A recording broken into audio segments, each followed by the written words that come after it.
I'm Rachel Hutchisson. I have the honor and privilege of running corporate social responsibility for a technology company called Blackbaud that powers social good. And I'm really pleased to be here today with Carina and Gary. Carina is the Senior Advisor for Innovation and Scale at the Bill and Melinda Gates Foundation. And Gary, you do a lot of things. So you're the chair of the Future of Work area at Singularity University. You also are the founder of SOCAP. And you have another hat that you mentioned today. You said you're always wearing three. Also, we've got a company called Charette. We do basically impact strategy work. We've got an initiative called Fulcrum that's focused on the future of work.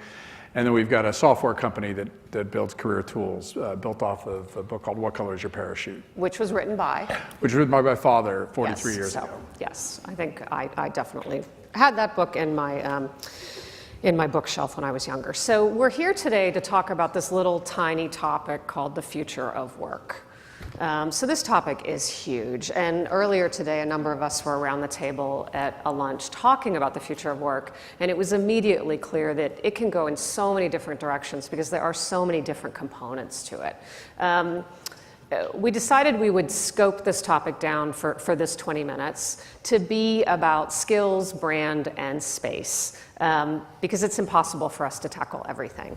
The future is really now, and when you're in a room like this, you see, I mean, goodness, let's look at our last speaker, Laura, who was amazing, that there's so many amazing things happening now, but when you think about the rest of the world and the rest of the country even, there's a lot that isn't quite moving as quickly as you feel when you're sitting in this room. So I come to the topic of the future of work as a CSR professional who focuses a lot on employee engagement. And I'm going to say something really obvious. The world of work is changing.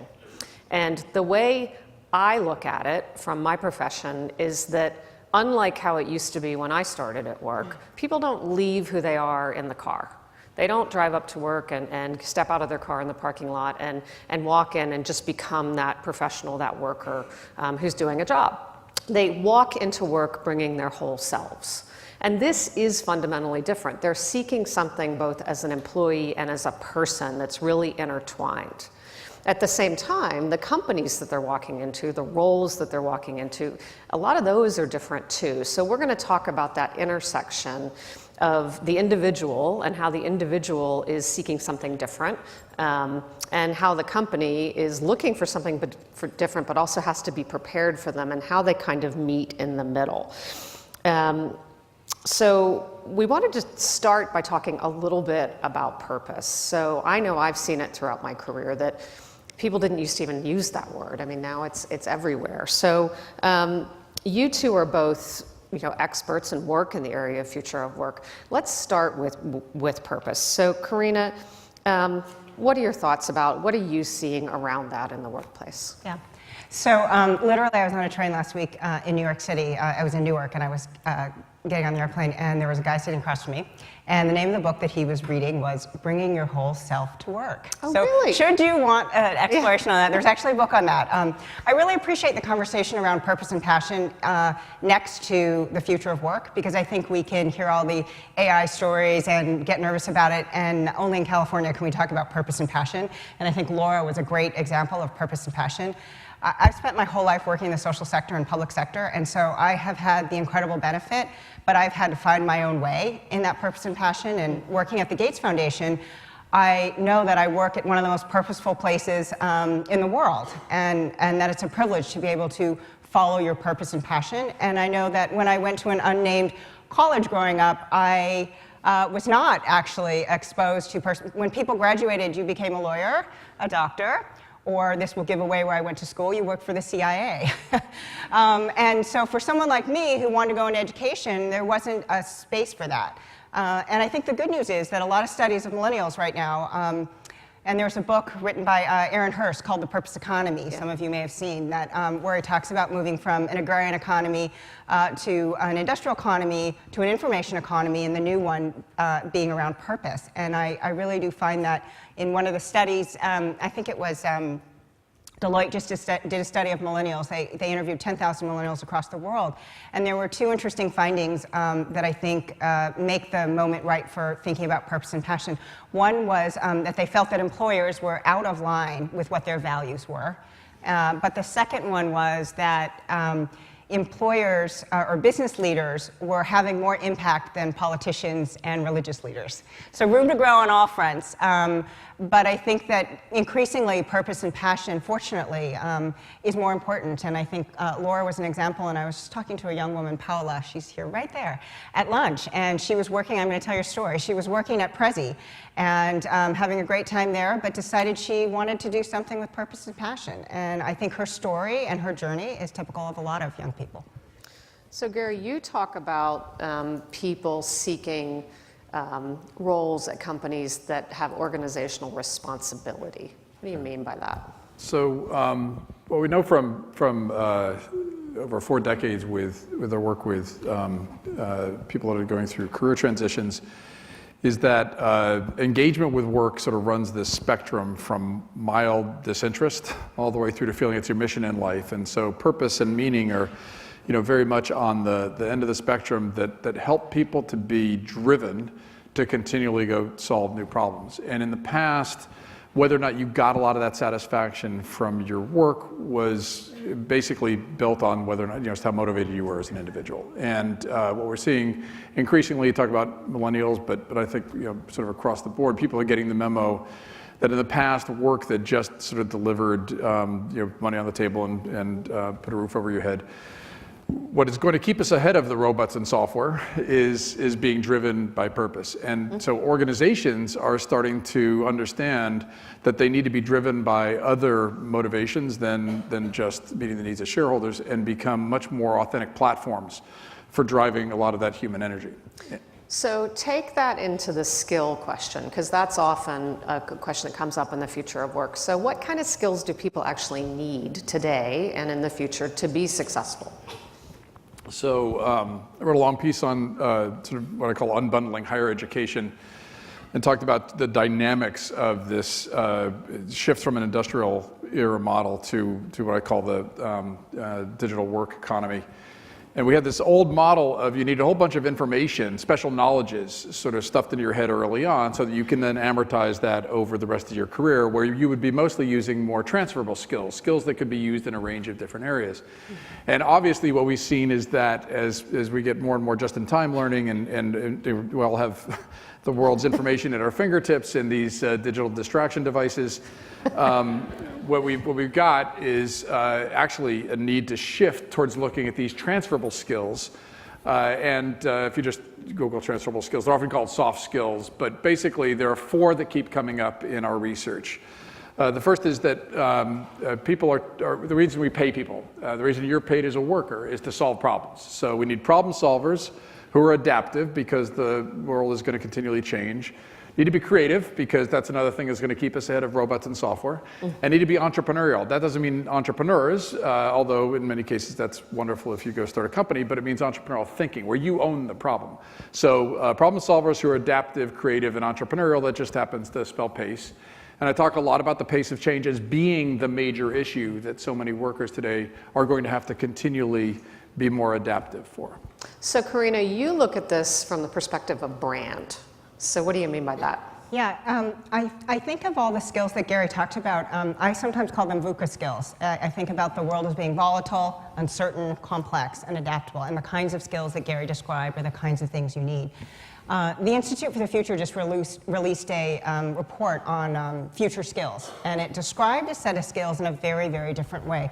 Like one of them was knowing your brand and knowing your identity in a gig economy and in a place when all of your information is online. Being able to express who you are and your sets of skills to a lot of different people at the same time is an important thing. They talk about AIIQ in the future, working side by side with machines. What does that mean and how does that look like? They talk about everyone being a designer, which I think is equivalent to sort of Gary's notion of being creative and being an entrepreneur. And they talk about ethical clarity. Those are a whole nother set of skills that go beyond sort of the business skills that I think every company talks about now in terms of creativity and problem solving. Heather McGowan talks about as learning agility, that as an educator, I think my job is to help kids learn how to learn, relearn, and unlearn. And it's that kind of process that I think we're going to need in the future. Yeah, so imagine a scenario where you have the skills, you understand your brand, you're walking into the organization. Gary, you've said that sometimes the organization itself has to expand. So what does that mean? So think of this as, I think we're all going to look back on this era as having been this massive tectonic shift in not just the way we think about work and learning, but in the way that we channel human energy. And that's, if there's any place that we channel human energy more than any other, it's what we call the organization. And so the purpose of an organization, especially a public company, if the only purpose for that organization is to meet the needs of shareholders, then I think we're all in trouble, because that we have the economy that was delivered because of that approach. And so we talk a lot about, I wrote a long piece called Unbundling the Middle Class, but the basic premise is that so many of the dynamics that I think have been talked about in so many sessions here have been because we have a certain mentality about our economy and the way that inclusive economies work, and we don't have all the right dynamics. So if an organization expands beyond the purpose of just meeting the needs of shareholders to include employees, partners, communities that they work in, the planet, and so on, what they've done is they've become much more inclusive and much more expansive in terms of the kinds of problems that they can solve. And so they become platforms for channeling the energies of problem solvers, as opposed to basically just value creation machines in the context of shareholders. So Carina, one of the things you and I both connected on was this idea of the future of the workspace. The actual physical space that people work in. And my company just opened a new world headquarters, and it's so fascinating to me the way it was actually designed to increase collaboration, the way the physical space per employee changed, shifted, in some places became smaller, but at the same time it's much more open, and there are far more places where people can connect and collaborate. And talk about that a little bit. I know you've had some examples of places you've been where you've seen this, the idea of neighborhoods, of kind of bringing life into the workspace.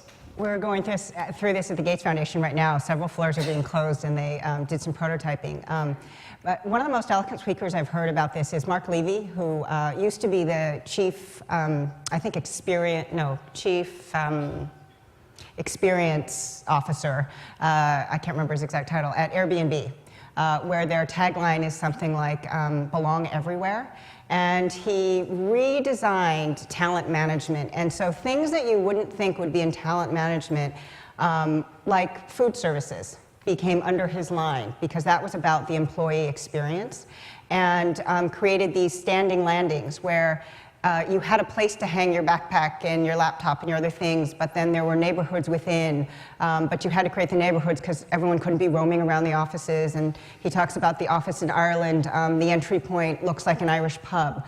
I was recently at Foundation Capital at a meeting, and one of the guys said, well, one of the things that's really important to remember is that the best ideas didn't come in the boardroom. And so how do you design the space where you can get that kind of creative thinking, because it's probably going to be written on a napkin in the kitchen.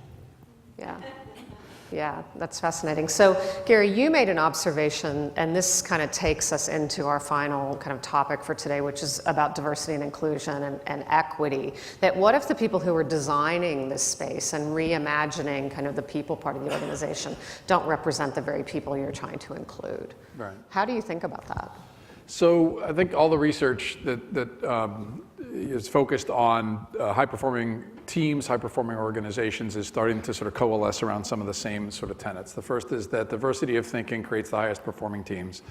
And if you look around the room and everybody looks like you, that's probably not a diverse team. And so, but we all, we're all humans, and we're all trying to sort of solve the problems that are sort of sitting in front of us.